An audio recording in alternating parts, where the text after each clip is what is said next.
In this week's episode, we take our new A-liner for our first camping trip. We visit the beautiful Boulder Beach Campground at Lake Mead, which is just a few miles from the Las Vegas Strip. Join us in this brand new video from Golden Canine Campers. Everyone, we're here in front of our new A-liner, and we're about to go out for our first time. First time in the A-liner. First camping trip in the A-liner. So we just got it a week ago or 5 days ago, and it's not really set up. We just kind of are learning how to use it, but we got all of our stuff. And we're gonna go do one night at Lake Mead. We're familiar with the campground, so that's a good thing. Yep. Hopefully we'll find a spot. It's a beautiful day. So, okay, we'll see you at the campground. Boulder Beach Campground is located within the Lake Mead National Recreation Area and is close to Boulder Beach and only minutes from Las Vegas.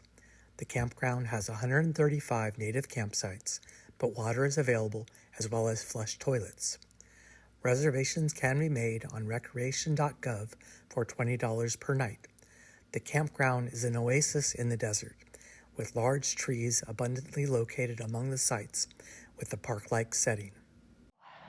So we're about ready to leave, and I think it went really good. It did go pretty good. We slept good. The setup was easy. So those were the two big things we were concerned about. We had a couple of great experiences. For instance, the movie watching was great. I'm sure at some point we're going to show you how our movie screen fits into one of the dormers. Did amazingly well. Yeah, I created a screen like a long time ago, like almost a year ago, so that we could put it into our tent. And it fit perfectly. Yeah, it's just PVC pipe and then some screen material that we Velcroed onto the PVC pipe. And it worked amazingly well. Yep. So we had the projector going, and we were laying on the bed watching TV along with the puppies. Yep. It was great. Yep, great experience. Setup probably took us, I don't know, maybe about half the time that it usually takes us when we're doing in the tent, and this was our first time. So I think it's only going to get better from there. Yeah, and plus we didn't really know how to pack everything correctly in there. Setting up my bed in the dinette took a little longer than I was anticipating. It wasn't quite as smooth as I thought it was going to be. Yeah. So thank goodness Daryl convinced me to get the full-size bed, or the permanent bed on the other side. Yeah, because that was, there's no setup. You just get and lay down, so that was really good. The queen-size bed is probably just a little small for us to share. I did hear a tip where you would sleep head to toe, and so that gives you a little more elbow room, but I still think we would prefer to have more space. Yeah, we prefer to have more space, and the fact that there would be no room for the doggies. Yeah, the dogs like to lay in the bed. Yeah. So I'm going to get some memory foam that fits that spot perfectly, and then we'll use that. Yeah, a couple of things that didn't work out great. I need to work on my checklist for when we're doing things, so there were some things that I didn't have down there that we didn't do on our departure, which was really bad. We have a brake controller, a wireless brake controller, so that gives me an idea on if my 7-pin is correctly connected. But for instance, we didn't go around and check the running lights, check the brake lights, check the turn signal, stuff like that. And so I think it's mandatory, and for some reason I just forgot. So we're going to do that when we leave here today? Yep, definitely. The screen room fit great inside. So if you've seen some of our other videos, we have a clam screen room. Yep. And that fit perfectly on the floor of the A-liner. Yep. That was a good thing. Yep. The chairs, our lounging chairs, fit on top of the bed. We were still able to close the A-liner, so that was great. Yep. We really had a lot of storage space. Yep. Just for packing stuff away, we could put a lot of stuff into that A-liner, so we really don't have to have hardly anything in our tow vehicle, and so that's really good because we like to save a lot of space for our dogs in the tow vehicle. Yeah, so we got everything pretty much into the A-liner. Yeah, something we wanted to try is we didn't try the water tank, and we just need to get into the habit of when we get into the campsite, because I don't want to tow with the extra weight of the water. So we need to get in the habit of when we get to our campsite, having that tows and go ahead and filling up that tank.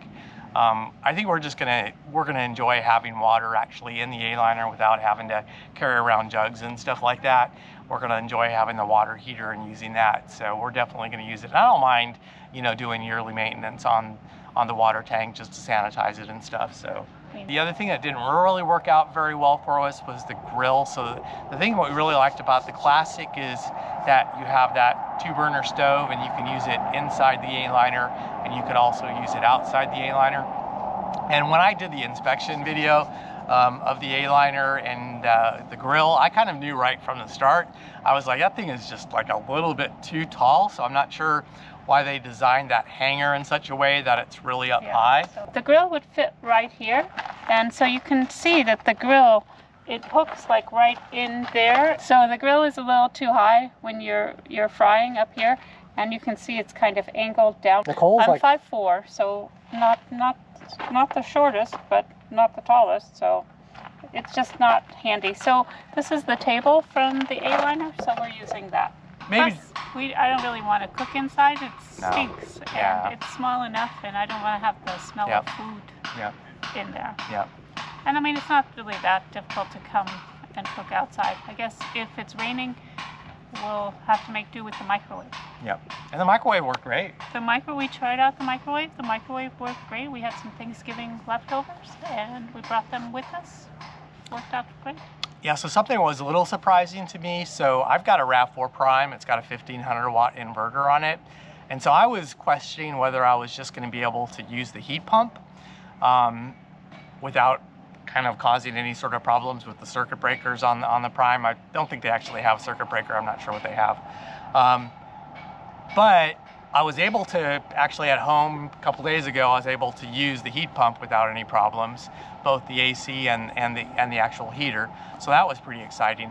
And we were worried about using the heat pump and the microwave at the same time, but the microwave, I'm not sure if it's how much watts it used, but it's probably about 1,000 watts. And so we made a mistake. I thought I had the power off and the heat pump off, but it was actually on, and then we started cooking. So we must have been pulling somewhere in the range of 1,800 to 2,000 watts, and everything worked fine. I have a little digital watt meter that will tell me how many watts I'm pulling, so I'm gonna just keep on running it until it stops working, just to see actually how many watts I can pull on that RAV4 Prime on the inverter. But I think this is a great combination of having a RAV4 Prime plus the A-liner. And we like the heat pump heater better than we like the furnace. I told Daryl we're not having that thing on at night because it'll wake me up every time it kicks on. And it would have woke up the dogs and made them squirm around. So for us, the heat pump worked great because it was kind of a continual low hum, and it didn't put out the really, really hot heat. And then seems like it would adjust the temperature as it kind of ran, where it would kind of run just as a fan with not quite as hot air. And so it was just kind of almost a drowning out noise. We have a lot of generators around, and it kind of was just a low hum that actually kept the other noise from kind of coming into the trailer, which was actually kind of a benefit. The dogs didn't mind it. We didn't mind it. It was really nice. But we couldn't have that on because we can't leave the RAV4 on all night. Yeah, so that's the problem. I'm thinking about getting like some sort of a club, because in order for the RAV4 Prime to use the inverter, you have to actually have it on, and you can't lock it when you're doing that. But I'm thinking about having a club so that way somebody can just walk in and drive away with it and take off. Yeah, but I think that's it so far. We're about ready. Oh, the LED light. Oh, the LED light. It's awful. So the LED light is nice because it's a really bright light, but I have done now a ton of research this morning because the LED light drove me insane. Yep. Apparently on the 2022 model, they have come up with a dimmable LED light inside the dormers, which is, in theory, a wonderful thing. It gives off a lot of light. It's really bright. In the evening, we loved it. Yeah, it's great. It was great. Then we turned it off to go to sleep. Yeah. And apparently it is a blue light night light that will not turn all the way off. It's great if you wake up and I guess you need the light because you know where it is, but Yeah. It's awful. Yeah. Let me tell you. Well, it isn't awful. I Yes, slept fine, but I did not sleep fine. Yeah. And it was really hard for me to go to sleep. So this morning I spent a whole lot of time researching on the internet to see if there is a solution for this, and maybe we just didn't find the off switch. There is no off switch for this night light. No. There's a whole bunch of guidance on the internet about how to install an off switch. You have to undo the wiring. There are people that put electrical tape over it. There's people that Velcro all kinds of things over top of it. Apparently this causes problems for lots of other people. Yeah. So we are going to be coming up with these solutions in the future. But the LED light was awful. Yeah. And so there are solutions out there, right? There are solutions out there. We're not electricians, so we're not quite sure how in depth we are going to go with rewiring this sucker. It shouldn't be that bad. You've rewired lights before. Yeah, I have, but Basically, it's just a light, and this is all low voltage. It's LED light, and it's 12 volt, so it's not like the high voltage stuff that's in our house. okay, so hopefully you won't be seeing a video of me in the hospital from electrocuting myself. No, we'll just connect the battery. We're going to start first with some Velcroed over top of it. Really? I thought that was gonna be my first project. I don't know. Anyway, so I'm gonna be doing a video about how to solve the problem on the LED light. So whether it be a Velcro strip or actually doing some rewiring to put a little switch in there that you can turn off the night light. Yeah, we're going to have a whole bunch of projects that we're going to do because we're going to customize quite a bit of it. Yep. This is going to be our second home, especially next August when I'm finally done working as well. And then we're going to be going on a lot more trips, a lot longer. We'll really have to make it so that it works for us. Yep.